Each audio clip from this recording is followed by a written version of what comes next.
বাস্কা জেলখন খুব ভাল তাতে বিছনাও নাই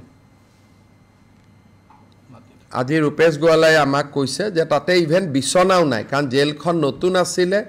কোনোবাই কৈছে তাত এয়াৰ কণ্ডিশ্যন আছে তাত ভালকৈ ইলেক্ট্ৰিচিটি কানেকশ্যনো নাই কোল্ড ড্ৰিংকছখিনি দিয়া কোল্ড ড্ৰিংকছখিনি খাইছিলে পুলিচৰ কনষ্টেবল কেইজনে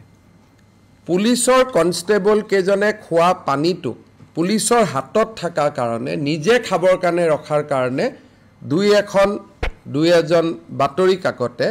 অভিযুক্তৰ কাৰণে বুলি ক'লে এটা অভিযুক্ত খাওক না খাওক ডিউটিত থকা পুলিচেটো পানী খাব লাগিব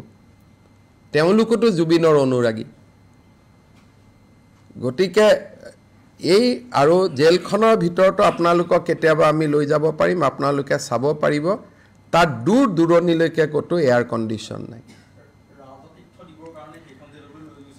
সেইটোকে কৈছো যে আপোনালোকে নিজে চিন্তা কৰক কালি যদি দুজন লৰাৰ মৃত্যু হ'লহেঁতেন তাৰ দায়িত্ব কোনে ল'ব লাগিলহেঁতেন আজি ইচ্ছা কৰিলে এই দুজন লৰাই যে গুলি খালে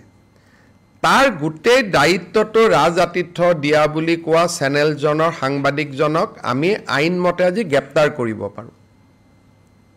কাৰণ তেওঁৰ হাতত কোনো প্ৰমাণ নাই যিখন